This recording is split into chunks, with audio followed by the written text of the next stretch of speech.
pessoas começaram a dizer que eu era mau caráter, que eu era uma péssima mãe, coitado dos meus filhos, né? Eu tenho 3 filhos hoje, meus filhos também são ateus, e aí quando eu falo sobre isso, as pessoas falam, coitadinha dessas crianças, com uma mãe dessa, essa mãe é satânica. E teve um fator também que eu vou voltar um pouquinho lá atrás, né, na minha adolescência, me fez também virar essa chave, que foi a questão de o meu tio, né? Porque até então eu não tinha consciência do que tinha acontecido. Eu fui ter essa consciência depois de adolescente, que foi quando o meu tio, ele me molestava dos 6 até mais ou menos os 10 anos de idade. Meu tio era religioso.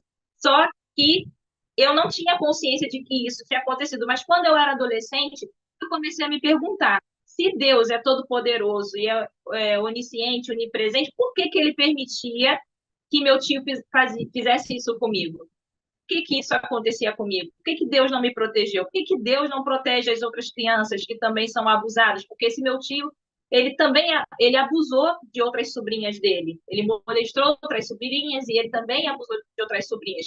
E a família inteira passou pano para ele, né? Passou pano. E quando eu contei também, enfim, é aquela história, né, de que tratam uma criança como se fosse uma mentirosa.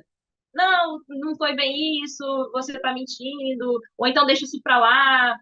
Então, eu passei por tudo isso e lá na minha adolescência eu compreendi que, bom, se Deus existe e eu era tão devota a Ele, né, desde tão pequenininha, por que que Ele permitiu que isso acontecesse? Então, esse também foi um fator bastante decisivo para esse meu questionamento, eu conseguir ir mais a fundo e compreender essa existência real de Deus.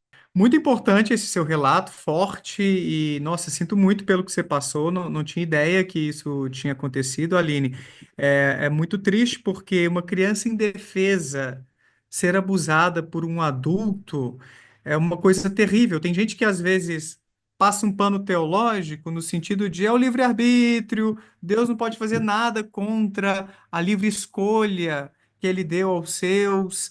Caramba, precisava colocar em nós certas inclinações tão perniciosas assim, porque não, gente, não cabe, né? Existem coisas tão ruins na natureza humana que não vêm simplesmente de uma escolha também. Não estou passando pano também, tá, gente, para abusador nem nada do tipo, mas existem pessoas que têm certas inclinações para comportamentos bem questionáveis, têm mais dificuldades de assimilar certas regras sociais, de seguir as regras sociais, quando a gente pensa, por exemplo, no psicopata.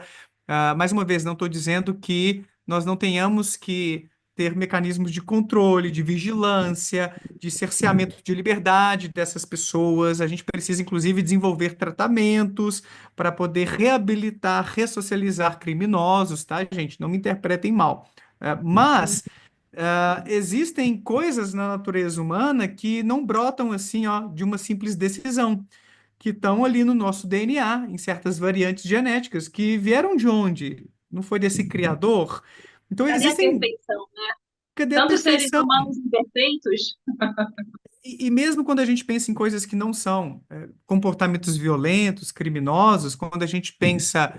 Obviamente, gente, que problemas culturais, a estrutura da sociedade também influencia o desenvolvimento de certas condutas criminosas. Não estou colocando tudo na genética, não, mas só estou problematizando um pouquinho a partir do que a gente já sabe com a ciência, que transtornos mentais, como esses relacionados com condutas violentas e criminosas, tipo a psicopatia ou personalidade antissocial, a pedo, né? Não vou usar a palavra inteira porque o YouTube não gosta.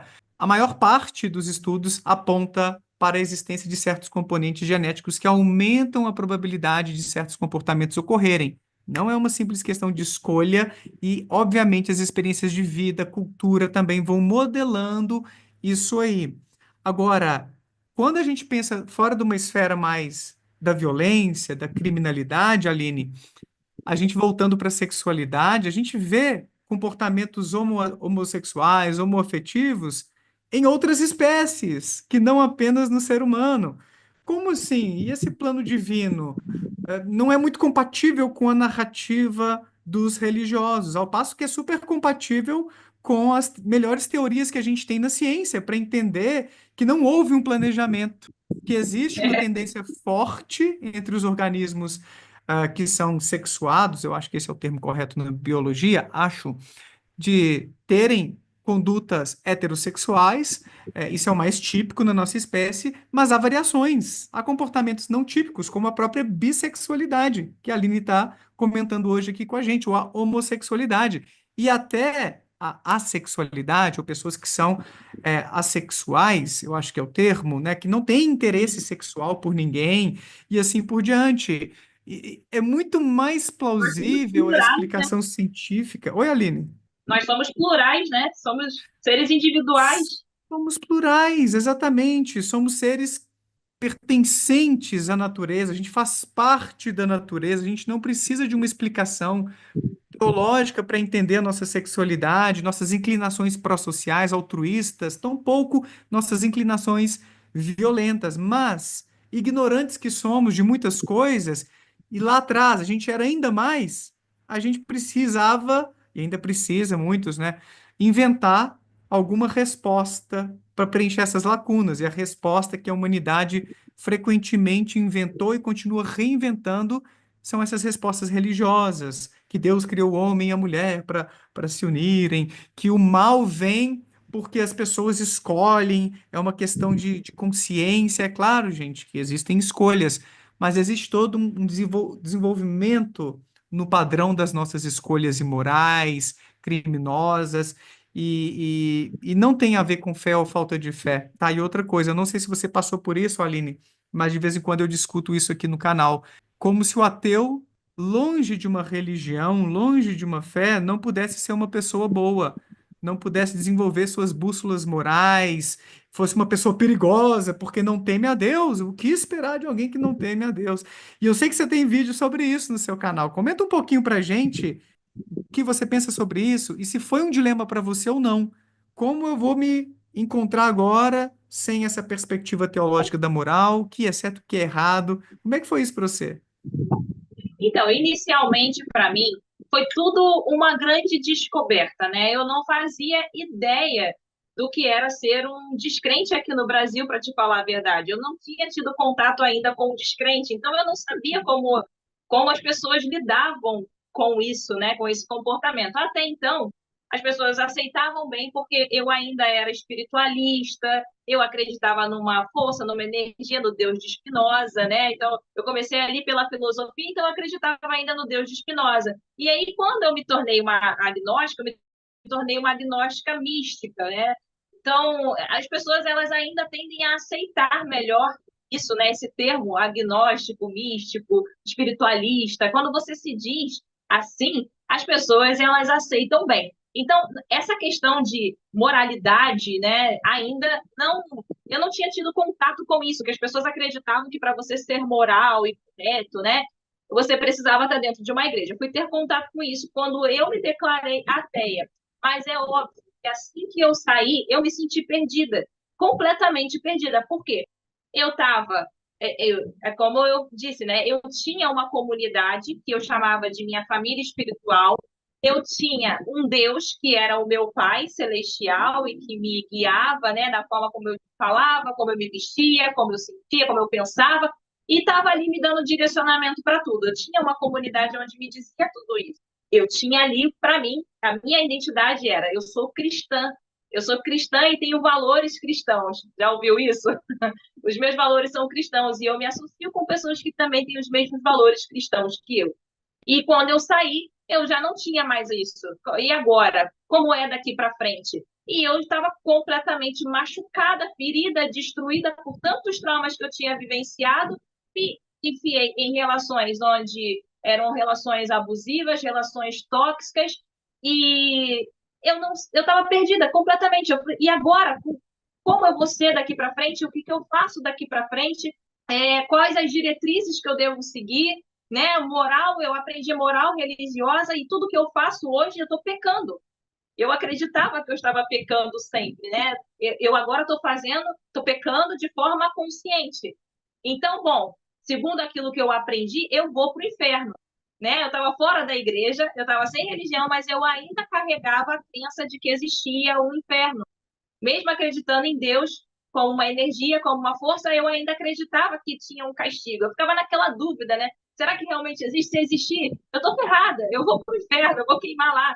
Então, esse conflito persistiu por muito tempo, até que, de fato, né, eu fui buscando ali conhecimento, e fui desenvolvendo esse saber, né? Saber, de fato, que nada disso existe. Foi através, depois dos livros de ateísmo que eu fui lendo, né, de grandes autores, filósofos, biólogos e cientistas, e fui lendo, e aí, de fato, aquilo consolidou em mim. Bom, nada disso existe. Ufa, agora eu posso viver em paz. E essa busca foi por mim mesma. E essa questão de moralidade, eu comecei a ouvir depois que eu me declarei de fato até, como eu falei inicialmente, é, porque as pessoas começaram a dizer que eu era mau caráter, que eu era uma péssima mãe, coitado dos meus filhos, né? Eu tenho 3 filhos hoje, meus filhos também são ateus, e aí quando eu falo sobre isso, as pessoas falam, coitadinha dessas crianças, com uma mãe dessa, essa mãe é satânica, enfim, e aí acreditam que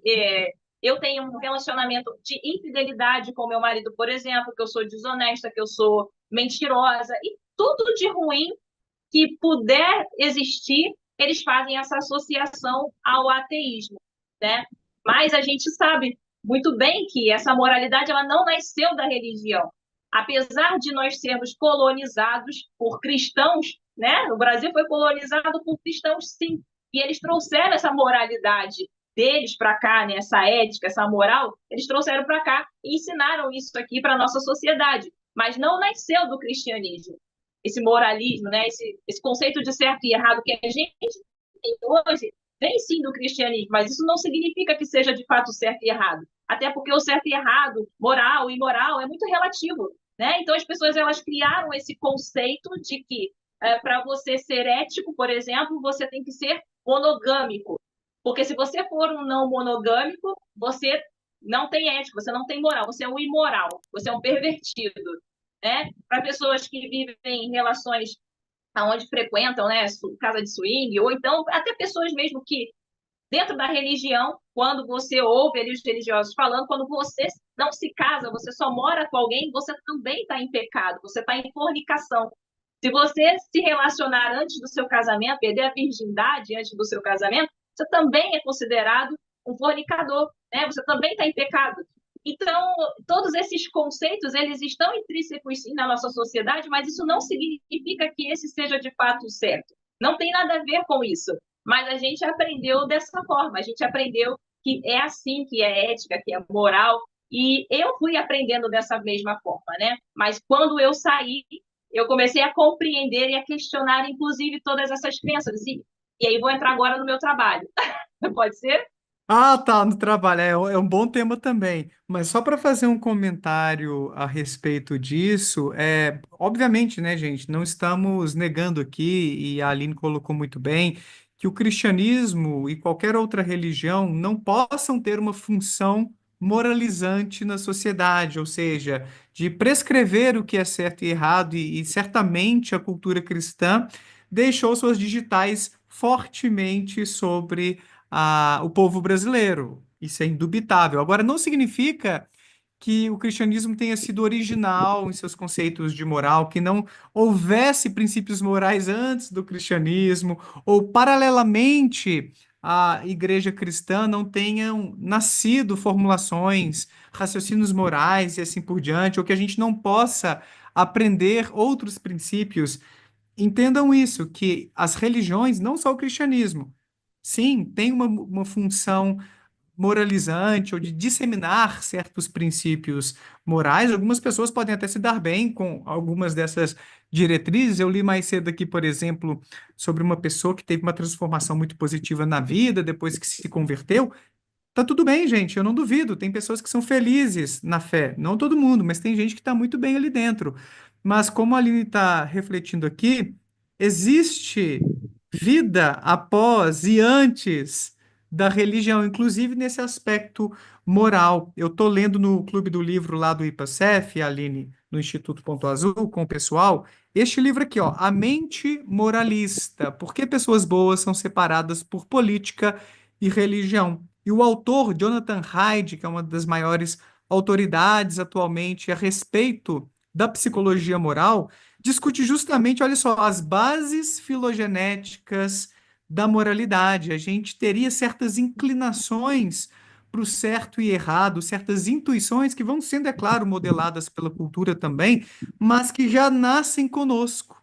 Algumas inclinações ou intuições morais de que, por exemplo, fazer certas coisas, machucar o coleguinha, não é uma coisa muito legal, de que é bacana a gente ser altruísta, a gente cooperar com pessoas que são próximas de nós, a gente sai ganhando muito. Enfim, a gente está chegando agora só no terceiro capítulo, então eu não sei quais são os próximos passos que ele vai trazer para refletir sobre isso. Mas é um livro, e fica o convite aí, quem quiser participar, a gente está entrando agora no terceiro capítulo, dá tempo, só se tornar membro lá do IPACF, Instituto Ponto Azul, pelo link embaixo. Não é preciso religião. Então, a gente tem evidências científicas de que temos um cérebro que funciona de forma básica, a nossa natureza humana, vamos pensar assim, de forma a facilmente nos direcionar para certos comportamentos, para certas aprendizagens do que é certo e errado.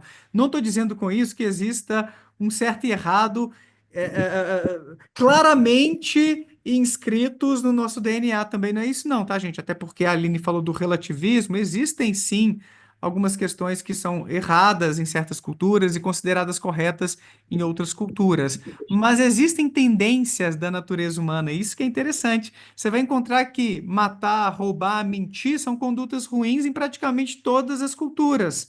Existem certas inclinações morais. Não é que isso tenha vindo de uma revelação e, nossa, agora o profeta descobriu que a gente não deve maltratar as pessoas, mentir, roubar. Não é sobre isso, né, gente?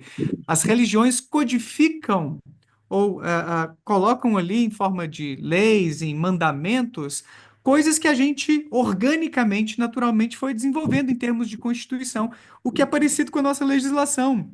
Algumas coisas vão ganhando corpo em termos de legislação depois que vão sendo desenvolvidas e discutidas no senso comum.